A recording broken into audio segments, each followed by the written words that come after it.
Welcome back to the Rundown, interview edition. Today, we are talking to Mark Gurman. Mark Gurman is a tech writer at Bloomberg, and he's known for having all the inside scoops on what is happening at Apple. So as an Apple investor and Apple fanboy, it was awesome chatting with Mark. We talked about the iPhone 17 event, why Mark thinks that the iPhone super upgrade cycle might not ever happen again. We also get into Apple's plans for AI, their supply chain headache, and some fun questions like who the next CEO of Apple could be. Mark gave us a name of someone that I had never heard of before. So it was great talking all things Apple with Mark. Hope you guys enjoy the conversation. All right, guys, today we are talking to Mark Gurman, a tech reporter at Bloomberg. He's the most plugged in man at Cupertino. Mark has been breaking news about Apple since he was a teenager. Mark, thanks for hopping on the show today. Thanks for having me. Great to be here. Absolutely. So obviously, big week for Apple. They finally had their iPhone 17 event. I was pleasantly surprised after watching the event. Curious to hear your takeaways and how quickly did you put in the pre-order for the iPhone Air this morning? My iPhone pre-order email confirmation came in at 5:02 a.m. So pretty quickly, pre-orders opened here in California at 5 a.m. So went well for me. I was impressed from the keynote in terms of their focus. I think that the Apple Intelligence delays and failures a year ago really burned them. And so they're really sticking to the script and going close to the most important things in their keynotes. I mean, they kept it really down the middle with the hardware, really down the middle about design. They didn't do anything controversial. They didn't get into AI or Siri or Apple Intelligence. They didn't get into tariffs or any pricing adjustments of significance. They just focused on the hardware. That's their core competency. If you look at the 17 Pro and Pro Max, my take is they really just doubled down on the things that people care most about. I would say there's no bells and whistles in the 17 Pro and Pro Max. It's literally just improving the things people want improvements on. Durability, battery life, display technology, cameras, design, performance, not overheating. And so they just did what they had to do. And for Apple, I think the best case was them just doing what they needed to do to roll these phones out and get a successful launch at the door. Do you think that the iPhone 17 lineup might lead to like that super upgrade cycle that people thought the iPhone 16 might, after the Apple Intelligence stuff that we got last year? Everyone's like, oh, the iPhone 16 might be the upgrade super cycle. Mm-hmm. Do you think that that's in the cards for the 17, or do you think that might happen next year with the potential foldable phone coming? The super cycle, in my view, was actually a one-time thing. The super cycle came and went. That was in 2014, 2015. And we haven't really seen a quote unquote super cycle since then. And I don't anticipate us seeing that again. Just to take a step back, why did we see the super cycle in 2014, 2015? Well, you had the effect of two extremely major developments.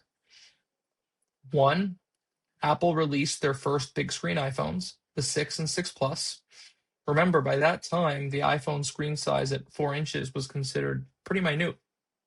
Samsung was upending the industry in the phone market with what they called phablets at the time. Apple rolled out the big screen phones, and there was a rush of upgraders. That was great for them. The second thing, this is a little bit more under the radar, but this was perhaps even more important, was they entered China in a big way, because they finally were able to reach an agreement with China Mobile, which was at the time China's biggest cellular carrier. And that combination of people buying a bigger phone, holding out for a bigger phone, and obviously the population in China is, multiple of billions, right? So that combination is what created the one and only iPhone supercycle. Since then, we've had successful iPhone launches, right? You can say that the iPhone 12 was a big deal. The iPhone 10 before that was a big deal. But there's no such thing as a repeat, because there's no additional market with 1 billion people that they can tap into for the first time. And there's no sea change as big in the smartphone landscape as big screen phones were a decade ago.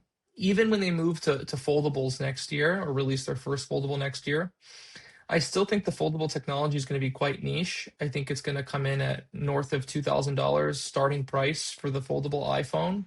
So it's going to be compelling, but I don't think it's going to make up the majority or anything close of the phone sales or inspire the type of upgrades we've seen in the past. But if you're an Apple investor, and I know a lot of Apple investors watch your program, the thing to keep in mind here isn't necessarily the unit sales. That's really not meaningful. But what they've done here is adjusted to revenue being the most important factor. So like when we were talking about iPhone sales 10, 12 years ago, the data point that we focused on primarily were units, right? Right. And the investment community was just very much glued to the units and they weren't really caring about the revenue as much because this was still a product in growth mode. Because the iPhone is no longer a growth product because the market is saturated, um, the focus is on revenue.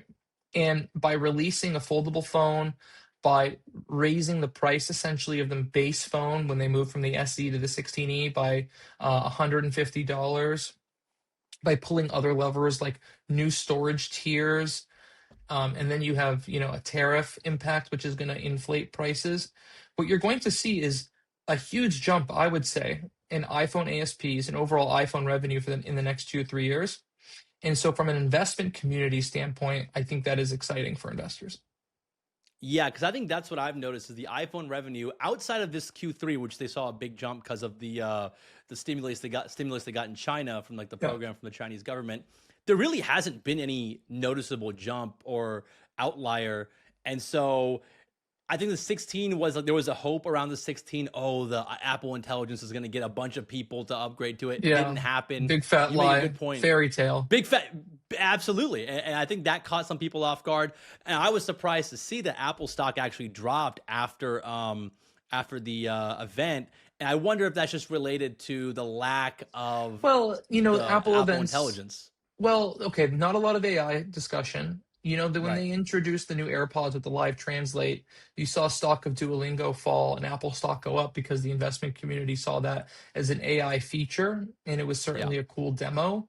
But the reality is they previewed that at WWDC in June as part of iOS 26 and many of the translation features there. So that had been sort of forecast already, and I reported on it like 9 months ago. But the reality is that Apple events are sell the news moment. And so that's probably why you saw the stock fall. But I think investors are going to be surprised to see how well these iPhones perform over the holiday season and at the tail end of Q4 and even into the first quarter or the first calendar quarter of 2026. The iPhone design hasn't changed in half a decade, and now they're rolling out two brand new iPhone designs, as well as a super compelling baseline $800 iPhone 17. I would not discount that being a compelling upgrade for people on older models. And so I think these phones are designed to sell, and they will. People don't buy phones because of software features. That's just a fool's errand idea, I think. People buy phones because they want a brand new look and feel and they want to replace their phone with something more durable, with better battery life, with a better screen. And I think these new phones, in terms of their functionality, hit the nail on the head exactly for what consumers want. So, not entirely sure why the investment community is not so ho hum on these new devices. I feel the same way. I was pretty surprised to see the reaction. That's why I know a lot of like tech creators and tech content YouTubers were saying the iPhone Air is going to be a flop. My Well, I take is think it will after the be. iPhone, you think it'll be a flop. See, my take was I think it's going to be a better seller than most people are expecting. And this is just Sure. anecdotal. After the event, my wife's like, "Hey, I just saw this pop up on my Instagram feed. Am I ready for an upgrade? Because I'm like, this looks really cool." She was talking about the iPhone Air because it has like the slick new look. And so I was like, okay, well, if this is just happening to normal suburban, like moms like my wife, maybe that could lead to more people kind of wanting to upgrade because it's like a cool new looking phone. And like you said, people upgrade because it looks different and not necessarily because of like a software upgrade. She's like, oh, this looks cool. And so like I want to get this. And so I thought that was interesting. I agree. It does look cool. What I think is going to happen is a few things with the iPhone Air. One, it's going to get people into Apple stores. it's going to cast the halo effect over the line because that thin and light. It's going to drive people into retail stores and serve as a tremendous marketing engine for the company. And then when consumers, these are not insignificant purchase decisions. These are, $800 to $1,200 purchases, right? When they get down to the brass tacks and understand the differences between the different SKUs, they'll be excited that they came in to see the iPhone Air. They'll have enjoyed playing with it, and then they'll go and purchase a baseline 17 or a 17 Pro or a 17 Pro Max because, in my view, it's a much better product and it makes just a lot more sense. You don't have the camera issues. You don't have the potential battery life drawbacks. You don't have the single speaker in the earpiece. You don't have, if you're international, the eSIM only situation there. You get a bit of faster processing on the Pro phones. So certainly that's one thing that's going to happen. It's going to drive people into retail stores. Two, and I think this is the same point you were making, it's going to do way better than the iPhone Plus models before it and the iPhone mini models before it. And so for Apple, this device is a complete win. It's going to get people into Apple stores. It's raising ASPs because it's 1,000 versus 900, and they're going to tack on all sorts of accessories on it, right? Battery, and the battery extender, battery, and things like that. MagSafe Right. battery, you're exactly right. And so it'll do better than the Plus and the Mini. So the combination of marketing plus doing better than the products it's replacing, plus the additional revenue, I think it's a home run for Apple, even if this is not a product that 99% of people should buy. This is a nerdy question, but is there a reason why you don't think that they called it like the Air 17? They just called it the iPhone Air and didn't give it like a number moniker? Yeah, I think just again, Apple is a marketing and PR company, right? They engineer products, they design products, they sell products, they have tech and AI and whatever, but they're a marketing company, right? They can market things better than anyone else. And they create these environments and these naming conventions to make you feel like you need this product and you should have this product, even if it's a waste of $1,000 or a terrible purchase decision. And I think going just with the iPhone Air versus iPhone 17 Air, by the way, I don't think it's a big difference, but by going with just the iPhone Air name, it's more simple, it's simplicity, it harkens back to the MacBook Air and the iPad Air, and it's just cleaner. The question is, what happens when they come out with the second generation iPhone Air next year? I would anticipate that they go with iPhone 18 Air, or maybe they just start over and just call it the iPhone Air 2, right? So we'll see. You know what it does? It gives them optionality. And if you are a tech company and you're trying to determine which direction you want your business to go, how you're going to shift things, one of the best things you can have in your back pocket is optionality. And, from a marketing standpoint, they're giving themselves that. May not seem like a big deal, but a lot of people have been asking similar questions. Yeah. Well, speaking of optionality, I want to pivot a little bit and now talk more about Apple's AI ambitions or lack of ambitions, right? You just broke a story like just a few minutes before we started talking. Apple is losing another executive from their team.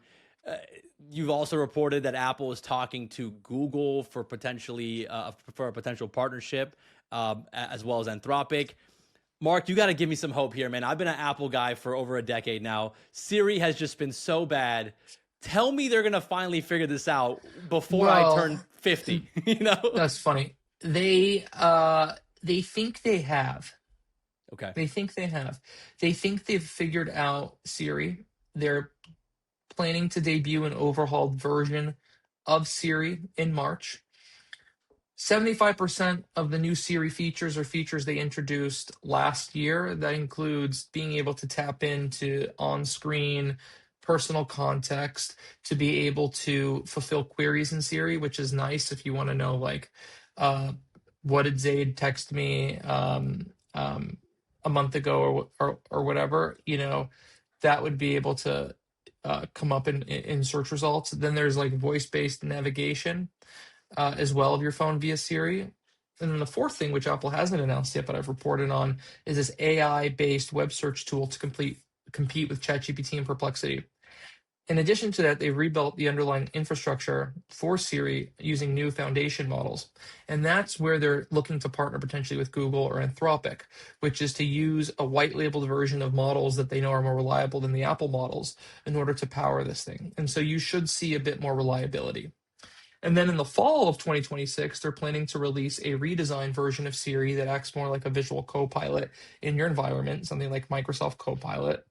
And then the year after, they're planning to release a conversational version of Siri, something a little bit more akin to ChatGPT voice mode or Gemini voice mode, Perplexity voice mode. And that would also include functionality where the assistant, depending on the device you're using it on, in this case, it's an Apple home robotics device, could jump into conversation. So let's say you and I are in the same room having a conversation and we're trying to plan a trip or we're planning to figure out a restaurant for the evening. The voice assistant could chime in and add its point of view, just barging into the conversation. So I do think they have some cool things up their sleeves, but I think limiting the AI ambition, so to speak, to Siri and those types of features, I think is just putting a limit on the power of AI. Whereas my sense is that artificial intelligence is going to upend the entire concept of Apple devices, which is a combination of high-end hardware and high-end visual-based software. And so the hardware is going to continue, but AI really should be revamping and reconstructing the idea of what is an operating system.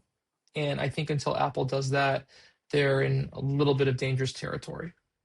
Do you think they're going to end up making some sort of acquisition? I know there's been reports about potentially Perplexity. Anthropic probably doesn't happen anymore because their valuation is crazy. Yeah, their valuation's coming up on 200 billion. So you can rule out Anthropic. Right. You know, Apple has so much money, but they had way more money before they started giving their cash back to the shareholders. And so Right, they're probably buybacks. thinking like, maybe we should have held back on the buybacks a little bit. Like it would be kind of Yeah. useful to have a spare 100 billion in cash right now to buy someone maybe. So I don't know. They'll figure it out. They've held talks with Perplexity. They're not going to buy them. They've held talks with Mistral. They're not going to buy them. So let's see what happens. They still have some time. I think if they were to announce like a deal with Google, like a formal deal or something, I can see the stock just like potentially just I hitting don't think all-time they highs. will. I don't think they will because Okay. basically what's happening here is that Apple has asked Google to create a white labeled version of Gemini models that they can plug in to Siri, right? And so it's Okay. not going to be necessarily branded, or it won't be branded as a Google product or a Google I see. partnership or a Google integration. It's just about Interesting. using, it's basically Apple's paying them. It's like you're hiring someone to do something for you because they're better at doing it than you, right? Like that's what we all do. Yeah. So it's Apple paying Google to build them a model.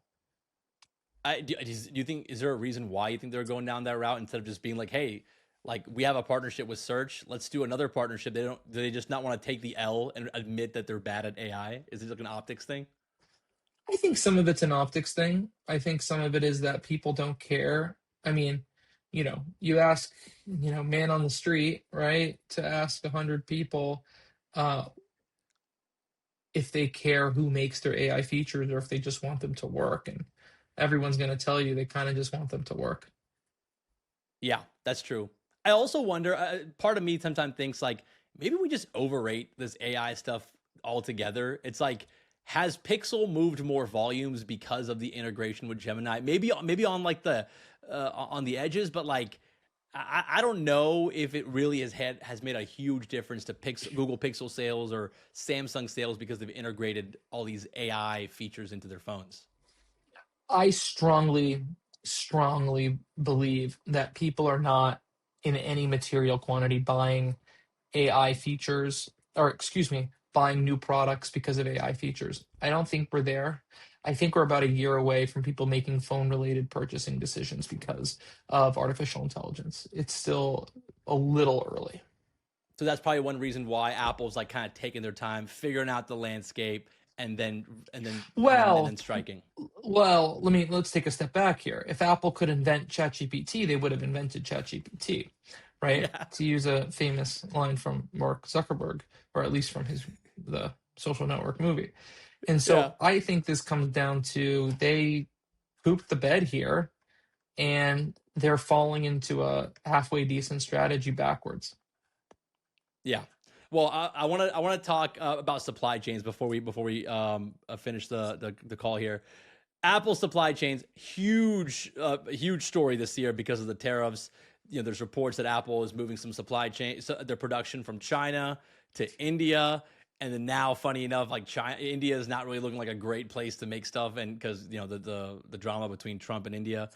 Do you think, given all this uncertainty, is Apple going to continue investing in India? Are they just going to stick with China because they know that they can do it there? What is your take on like Apple's supply chain? And this is the stuff that probably keeps Tim Cook up at night, right? Like This is the this is tricky what's gonna, stuff. Yeah, this yeah. is the non-fun stuff. This is the tricky stuff. And so what I think is Apple has outlined that the supply chain is basically split into three areas. You have China, which is basically for iPhone for everywhere but the US. You have India, which is basically iPhone for the US. And then you have a combination of Vietnam, Malaysia, Thailand for things like Apple Watches, AirPods, HomePods, Macs, and some accessories, the lower volume products. And so I think that's the strategy, right? India, South Asia, India, and China. And so let's see what happens right now because of tariffs. There's so much uncertainty, and there could possibly be this yo-yo effect where it's like you have to move between countries depending on the day of the week, depending on what the Trump tariff is for that day or that hour, right? Right. But something's got to give it at some point. And like the only way to create stability is really just to raise prices so you can offset the movement and the potential margin hit. And so while Apple didn't raise prices other than some silent price hikes, meaning the Plus being replaced with the Air at $100 more and the 17 Pro starting at $1,100 versus $1,000, but them doubling the storage capacity, I certainly have no inclination that I should rule out price increases next year. I'm talking pre-iPhone 18, iPhone Fold cycle. I'm talking on this generation phone. So something to keep watching. But they have a tariff exemption across the board because Tim Cook is boys with Trump, gave him that gold-plated thing, so they don't have to pay tariffs as of right now, correct? The exemption that Tim Cook got on tariffs was specific to chips. Okay. And so the idea was that you have these made in Taiwan processors from TSMC into the iPhone, and then when you import the iPhone into the US, you pay a tariff on that. And they've gotten an exemption on that because they've created the narrative that they're doing chip production domestically. They haven't gotten a boys with Trump exemption for phones and gadgets themselves. Those, Okay. however, are indeed on hold right now while the administration figures out what's best for them in the situation, what have you. But at some point, you have to imagine that hold will release. Even though the tariffs for smartphones and other gadgets aren't in place right now, at some point you have to imagine that those will come back into place in some fashion. And so that's what they have to plan around is like, okay, we have this exemption for now, we have this relief for now, but then what are our options? What if and when these tariffs come back? Do we raise prices? All those things. Do you think that Apple is ever going to move any sort of production of the iPhone specifically, maybe even some other products to the US in the next 5 to 10 years? I know it can't happen overnight, but in the next decade, maybe? I don't think it'll be. Here's what I'll say: Donald Trump is the one pushing this, right? I would say that it's not going to happen while Donald Trump is president. Okay. Okay. But I mean, they still want to kind of diversify. They don't want their supply chains to be kind of fully reliant on all these other countries. I would think maybe they try to diversify as much as they can. Now, what that means They're is that maybe US. diversifying. And so what you'll see is them eventually, right now I said they do like iPhone in India for the US, iPhone in China for outside of the US, and then they use like Vietnam, Malaysia, Thailand for those tangential products and lower volume products and accessories and whatnot. At some point, they're going to set it up. And so every country that they manufacture in is basically doing a little bit of everything. Okay, yeah, that makes sense. I got some couple of lightning round questions for you before we wrap up. One thing that I noticed while watching the Apple event, I was streaming it live on YouTube. I thought that Tim Cook was kind of showing his age a bit. I feel like he looked a little bit older than like he used to, a little bit less spry. Maybe that was me. Maybe he just had one less cup of coffee. That goes back to like Tim Cook. He's been the CEO of Apple for 14 years. I think the longest tenured CEO of Apple. If I was to give you over under 5 years, Tim Cook remains CEO. Are you taking the over or the under? Huh. Over. Okay. Okay. So you think he gets to past 2030? Yeah. Okay. And is Not there much. someone Not much past, but yeah. not much? Yeah. Okay. Okay. Is there anyone that we should keep in mind as who the next CEO of Apple might be? Is it going to be Craig Federighi, Eddie Q, or is it going to be someone that the public doesn't know about yet? There's a guy named John Turnus, who's the senior VP of hardware engineering. He's risen through the ranks quite fast over the last several years, and he's responsible for all Apple hardware and Apple products. And I think it makes a lot of sense to have a product focused CEO in place to replace an operations focused CEO. And so you'll likely see him come in as the replacement unless someone else comes out of left field. He's 50, so he's basically 15 years younger than Tim Cook. And if Tim Cook is there another 5 years, Turnus can step up and still have a full 10-year window as CEO. So I definitely think that he'll be the guy. Awesome. Well, that's good. That's a name that I'll keep an eye on. I got a couple more questions here just to wrap up. I call you the Woj or Shams of Apple. The NBA fans out there know what I'm talking about here. I'm just curious. I've heard Shams talk about this. I've heard Woj talk about this being like someone who breaks news, someone who gets scoops. Are you on your phone like 18 hours a day like those guys are? Are you wearing your Apple Watch into your shower just to not miss a scoop? Like what's it like being a scoop guy for one of the biggest companies in the world? It's a lot of work. It's endless. It's a lot of long nights and early mornings. So it is quite busy. I'm tapped into my phone way more than I'd like to be. I'll be honest. Yeah, Um, so that's it's a that lot. sounds. Do you get upset when like if another publication outscoops you, where you're like, I was just about to hit the tweet button on this one, and then someone else beat me to it by like a minute or like 20 minutes? I don't know. It it rarely ever happens, but Yeah, when it does, it's the worst thing. It's the worst thing. you sound just like Woj and It's Shams, the man. It's worst. funny. It's the I want to stick worst. with the. I can't handle it. I can't imagine. I have one more question. I want to ask an NBA question because I know you're a Laker fan, and we were just talking about Woj and Shams. You're a big Laker fan, so like with the season coming up, you got skinny Luca. All right, he seems to be motivated. LeBron's still throwing his tantrums, but he's still maybe a top 10, top 15 player potentially. What are your expectations for the Lakers this season? And can the LeBron Luca thing work, or are they going to trade LeBron? Like, what is your take here? As a Lakers fan, the only thing I want is a championship. So the only thing I want is a championship. And so that is my expectation, just as it should be theirs going into the season. Realistically, they'll be lucky to make the playoffs. I mean, they need to trade LeBron, they need to rebuild, and it's time to shift some things around. You have Luke on a long-term deal, make some changes. Well, you got Bronny, don't forget. I All think right, they'll be well, you heard it fine. from here. Yeah, I think so too. Actually, I think he's actually not as bad as all the memes and jokes we're saying. So, I'm excited for the NBA season. I'm excited to read all your stuff, Mark. If you want to plug anything, I was telling in the intro, you have an awesome newsletter at Bloomberg. Is there anything else you want to plug for the audience?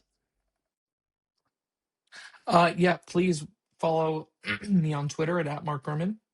And then we have the Power On newsletter at bloomberg.com/poweron. Thank you all so much. It's a fantastic newsletter. I read it every time it comes out, so highly recommend it to everybody. Mark, thank you again for hopping on the show. Thank you. Well, all right, guys. Hope you enjoyed that conversation with Mark Gurman. I highly recommend you follow him on Twitter and subscribe to his newsletter called Power On if you want to stay up to date on everything that's happening at Apple. Also, I hope you guys have been enjoying our interview series. We've done like 4 of these now, and I appreciate all the feedback that everyone has been leaving in the comments. Please keep that feedback coming. Thank you guys again for listening, watching, and commenting. Shout out to Mike and Connor for all the work behind the scenes. And we'll see you guys back here on Monday.